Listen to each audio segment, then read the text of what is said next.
For reference, this is the green S23 Ultra and the titanium gray S24 Ultra. So let's go ahead and get this out of the box.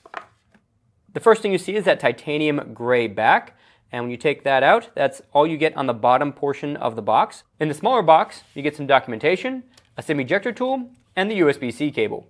And just like last year, you don't get a power brick in the box. Now let's go ahead and pull the sticker off the front and turn it on. While that's booting up, let's take a closer look at the physical differences between the two devices. For starters, when looking at the back of the devices, outside of the new colors, it's really hard to tell much of a difference at all. Though technically, the cameras on the S24 Ultra do stick out a tiny bit more than the cameras on the S23 Ultra. That said, unless you were holding these side by side, you'd never notice a difference.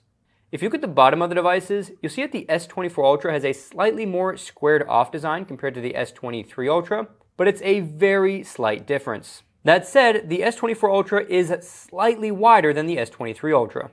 The sides of the phones also have a new finish as well.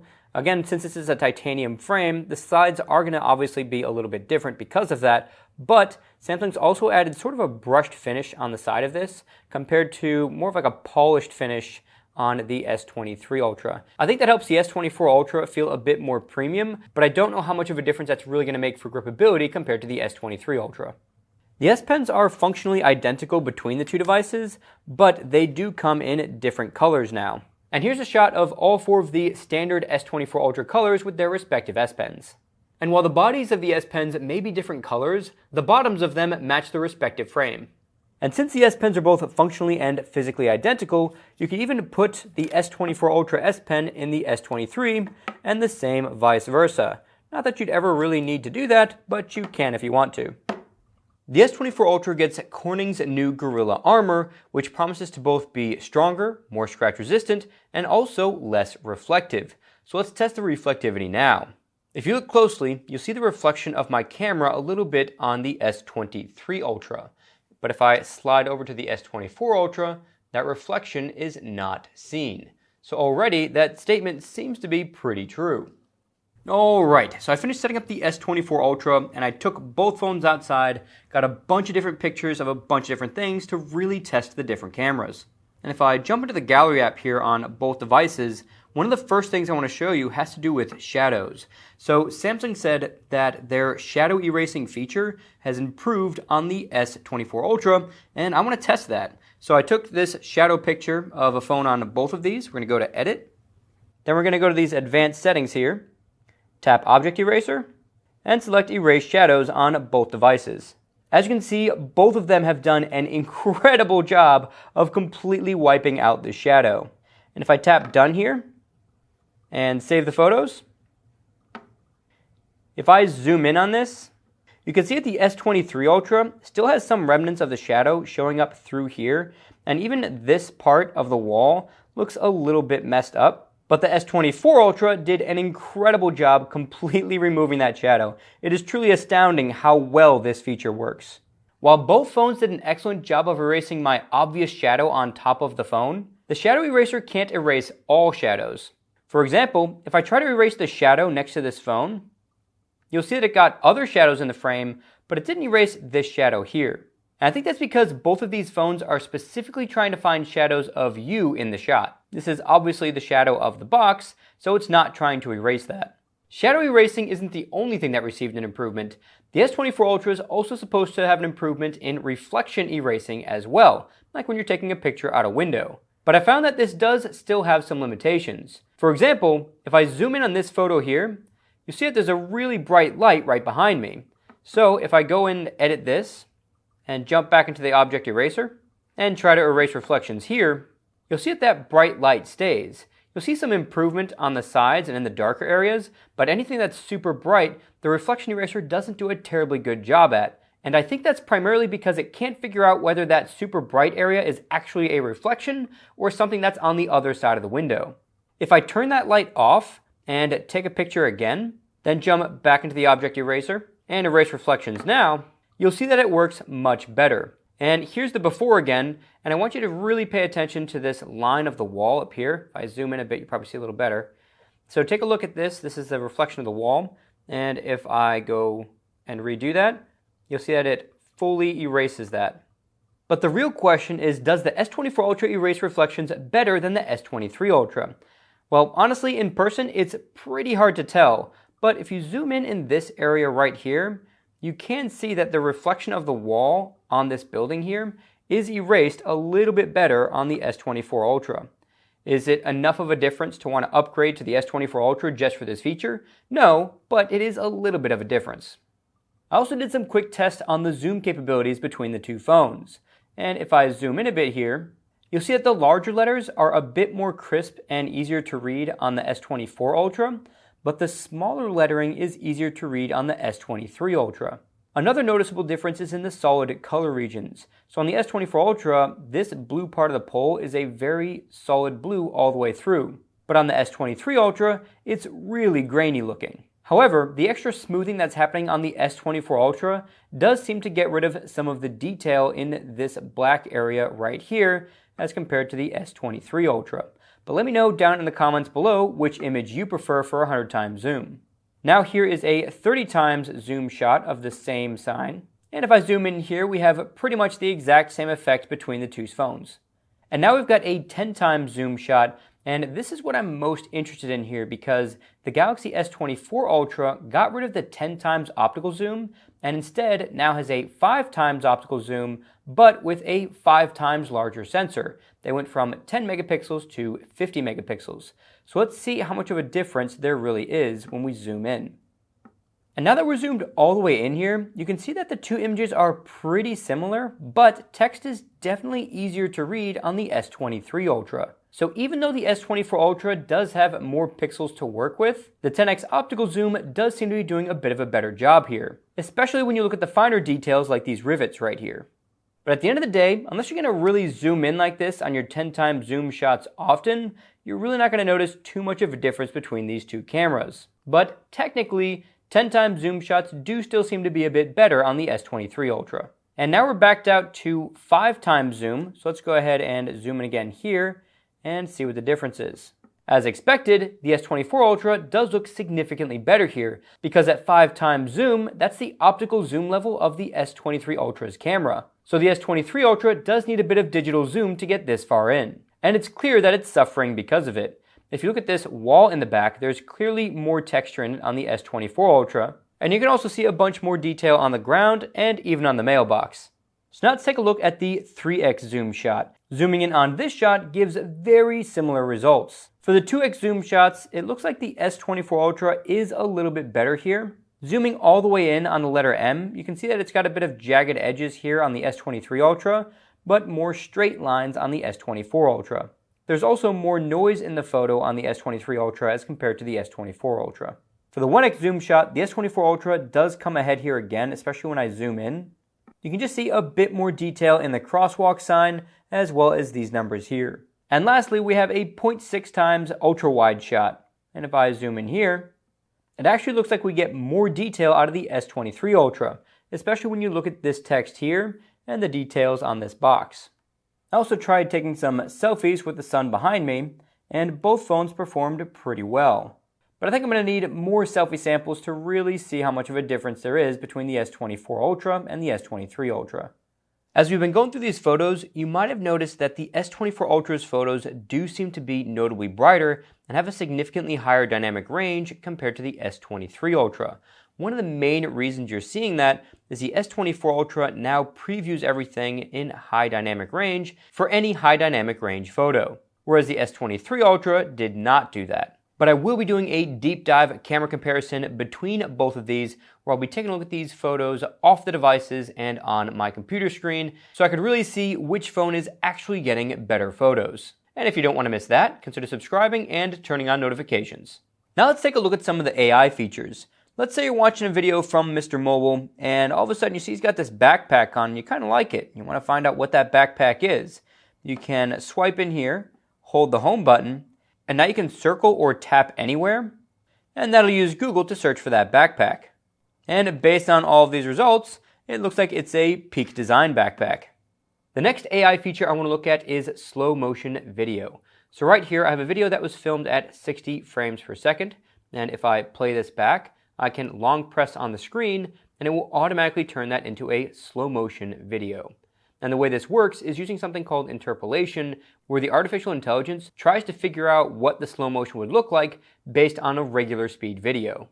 And pro tip, if you tap this pencil icon, then move the cursor to wherever you want the slow motion to start, you can tap adjust speed, then select whatever speed you want, and it'll give you a small slow motion section that you can then resize to be however long you'd want. Then if you tap in that section, you can tap this split icon and split that into 2 separate sections, and those can even have 2 different slow motion speeds. And in case you're wondering, you can't do a third split, so you can only have up to 2 different slow motion parts of a video. Galaxy AI also lets you do some pretty ridiculous things with photos. So in this photo, I've got a Mr. Beast Feastables bar, and honestly, I've never even had one of these before, so I figured I'd want one that's a little bit bigger. So I want to go ahead and tap this pencil icon here, and you'll see this new option here, and if you tap this, you'll be able to do some AI editing. For starters, I can rotate the image a bit, and pay attention to this checker pattern in the background, because you're going to see what happens with that in a moment. Then I can also long press on something, and that'll automatically be cut out, and I can move that around or scale it to make it bigger. And you'll notice that it cut out more than just the Feastables bar and also got my fingers.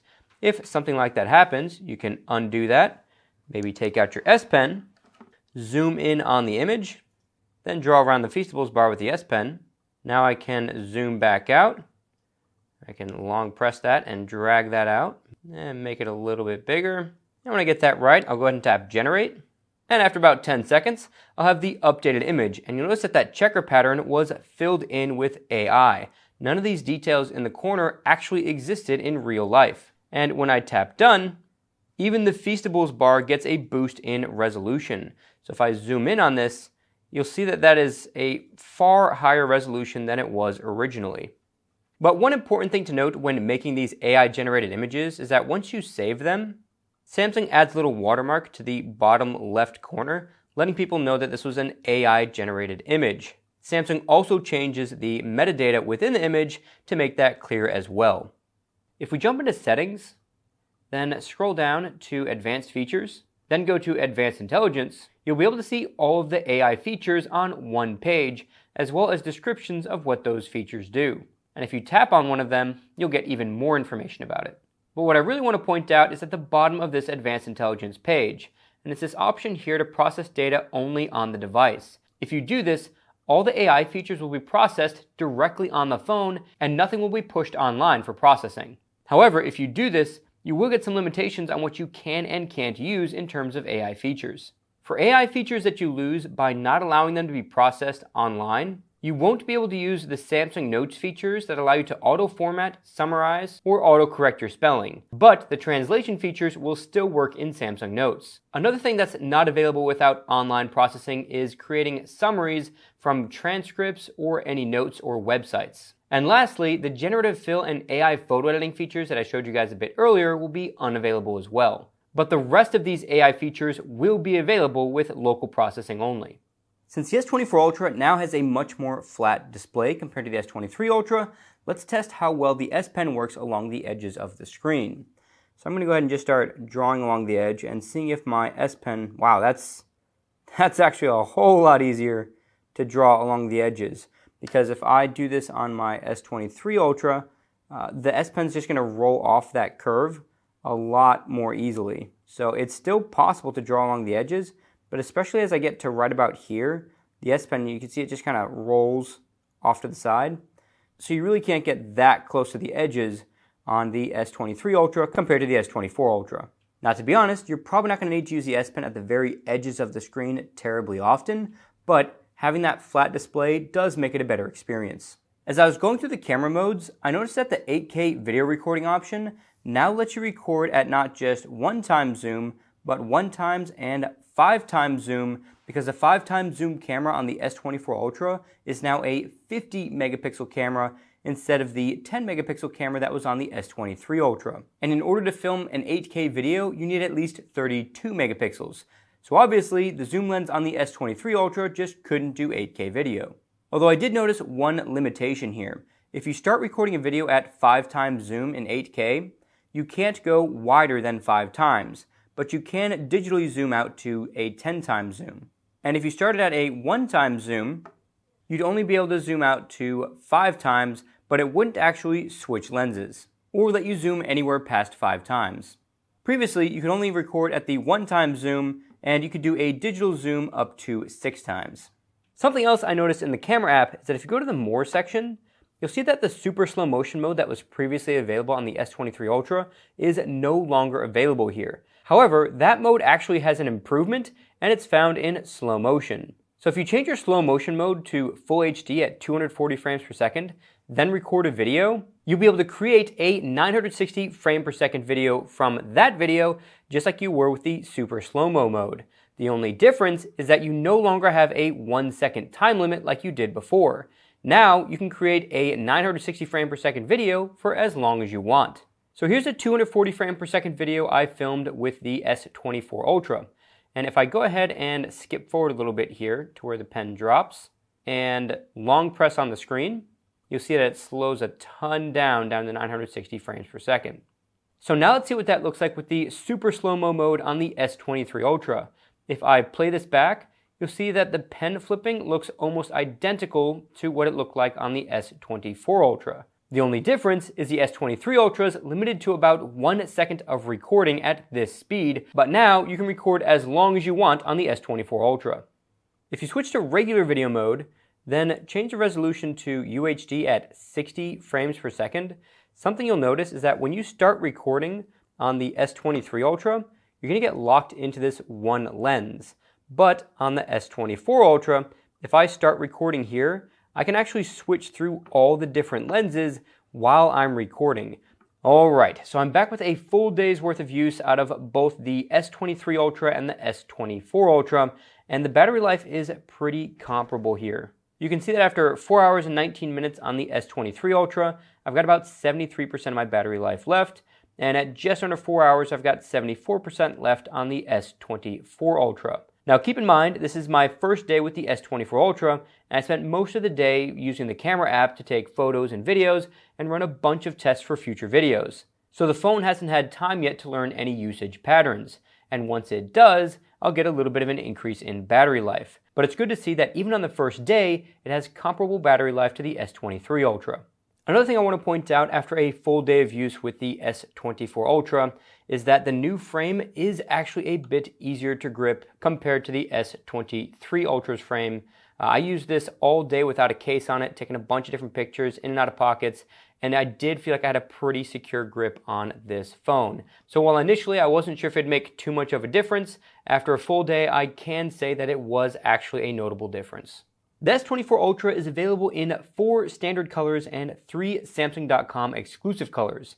And right now, Samsung is having huge pre-order deals as usual. But you can save an extra $50 with my exclusive affiliate link in the description and pinned comment below. And if you want to learn more about the S24 and S24 Plus, you can check out the video on the left. And don't forget to subscribe and turn on notifications if you don't want to miss my full review of the S24 Ultra, as well as a comparison to both the S23 Ultra and the iPhone 15 Pro Max. That's it for this tech episode. God bless, guys, and I'll catch you in the next one.